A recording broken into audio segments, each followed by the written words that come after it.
नमस्कार दोस्तों, कैसे हैं आप लोग। चलिए आज आप लोगों को एक चोर की कथा सुनाते हैं।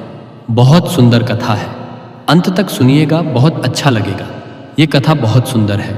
एक चोर था जो कि चोरी करता था। तो रोज रात को वो निकलता था चोरी करने के लिए।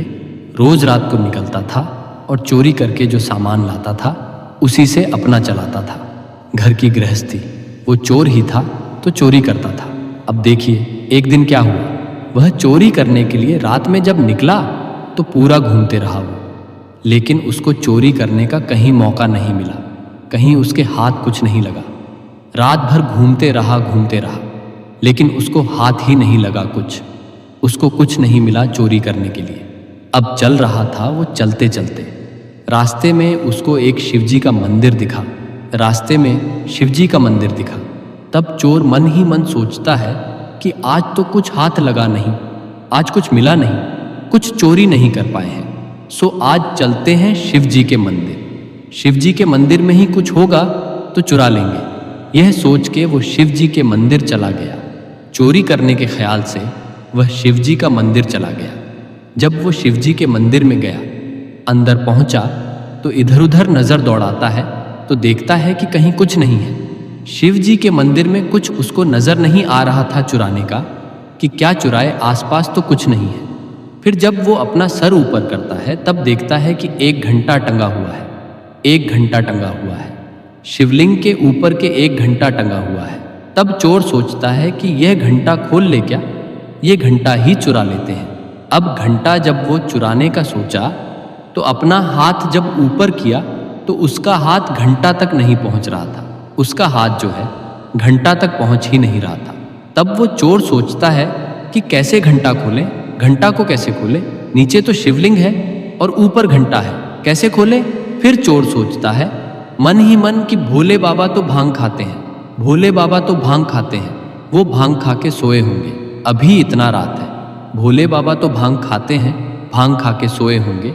अगर हम शिवलिंग के ऊपर पैर रखकर घंटा खोलेंगे तो घंटा खुल जाएगा और घंटा हम चुरा लेंगे। भोले बाबा को तो पता भी नहीं चलेगा कि हम उनके ऊपर पैर रखकर घंटा खोले हैं। भोले बाबा तो भांग खाते हैं, सोए होंगे भांग खाकर।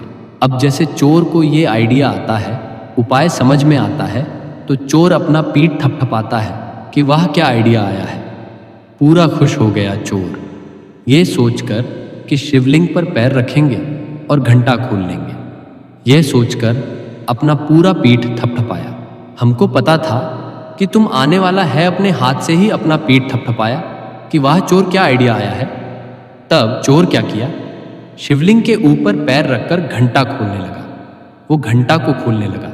शिवलिंग के ऊपर पैर रखकर जैसे वो शिवलिंग पर पैर रखा और घंटा खोलने लगा, तभी वहां महादेव जी प्रकट हुए।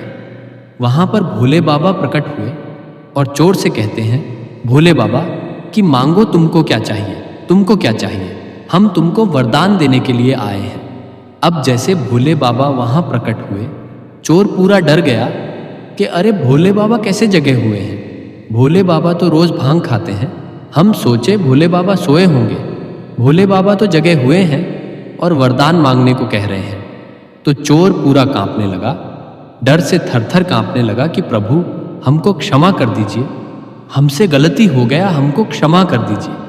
तब बाबा भोले कहते हैं कि मांगो, तुमको क्या चाहिए, तुमको को हम वरदान देने के लिए आए हैं। तब चोर कहता है, डरते डरते प्रभु से कहता है, पूछता है कि प्रभु आप सोए नहीं हैं, आप तो भांग खाते हैं। हम सोचे कि आप भांग खाकर सोए होंगे, लेकिन आप सोए नहीं हैं, भांग नहीं खाए हैं। तब महादेव जी कहते हैं कि हमको पता था कि तुम आने वाला है, इसीलिए रोज पंडित जी जो भांग हमको खिलाता था ना, आज हम पंडित जी को खिला दिए, वो भांग आज हम पंडित जी को खिला दिए। देखो पंडित जी अब भी सोया हुआ है, हम जगे हुए हैं तो तुम तर जाएगा, हम जगे हैं अब तुम तर जाएगा। अगर पंडित जी जगा रहता तब तो तुम आज पक्का मारा जाता, इसलिए मांगो, तुमको क्या चाहिए, हम तुमसे बहुत खुश हैं, इसलिए तुमको जो मांगना है तुम मांग लो। तब चोर कहता है कि प्रभु हम तो चोर उचक्का है, हम तो चोर उचक्का है, झूठा है, कपटी है, लेकिन बाबा आप सचमुच के बहुत भोले भाले हैं, आप बहुत भोले हैं, जो आप हमको वरदान देने के लिए आए हैं। हम तो आपके शिवलिंग पर अपना पैर रख दिए हैं और आप हमको वरदान देने के लिए आए हैं। प्रभु, हम तो चोर है, उचक्का है, झूठा है, कपटी है, लेकिन बाबा आप सचमुच के बहुत भोले भाले हैं। तब महादेव जी कहते हैं चोर से कि बच्चा, सब कोई मेरे ऊपर मिश्री बादाम चढ़ाता है, कोई फूल चढ़ाता है, कोई बेल पत्र चढ़ाता है, कोई दूध चढ़ाता है, कोई जल चढ़ाता है, कोई मेवा चढ़ाता है, कोई मोदक चढ़ाता है, कोई चंदन चढ़ाता है, लेकिन तुम तो अपना तन ही हमको अर्पण कर दिया। तुम अपने आप को ही मेरे ऊपर चढ़ा दिया। अब हमको क्या चाहिए?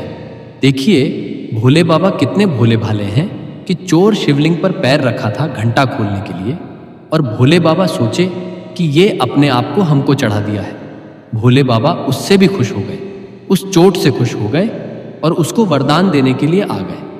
तब देखिए प्रभु उससे कहते हैं कि मांगो, तुमको क्या चाहिए, हम तुमको वरदान देंगे।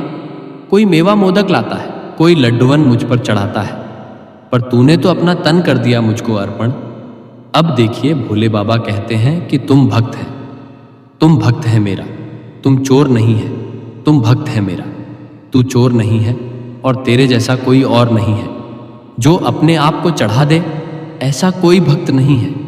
तब भोले बाबा कहते हैं कि तू भक्त है मेरा, चोर नहीं, तू मेरा भक्त है, तू चोर नहीं है और तेरे जैसा कोई और नहीं है। सब कोई मेरे ऊपर फूल बेलपत्र दूध दही चढ़ाता है, मिश्री मेवा मोदक चढ़ाता है, लेकिन तुम तो अपना तन ही हमको चढ़ा दिया, इसलिए तुम मेरा भक्त है, तुम चोर नहीं है।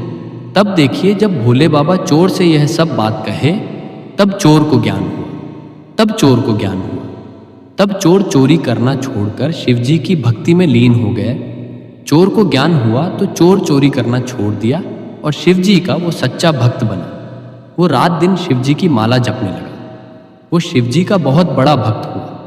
प्रभु की कृपा देखिए कि कैसे चोर पर हुआ कि चोर चोरी करना छोड़ के शिवजी का ध्यान लगाने लगा। वो चोर कभी कोई पूजा पाठ नहीं किया था, सब दिन चोरी किया था, लेकिन प्रभु देखिए उस चोर पर कैसे कृपा की। तो हम भी कहते हैं शिव गुरु महाराज से कि हे शिव गुरु महाराज, जैसे उस चोर पर कृपा किए, उसी तरह हम सभी भक्तों पर भी अपनी कृपा दृष्टि बनाए रखिएगा। प्रभु दया कीजिएगा, प्रभु दया कीजिएगा। तो आशा करते हैं ये चर्चा आप लोगों को अच्छा लगा होगा। तो सब बोलिए जय महादेव, हर हर महादेव, माता पार्वती की जय है।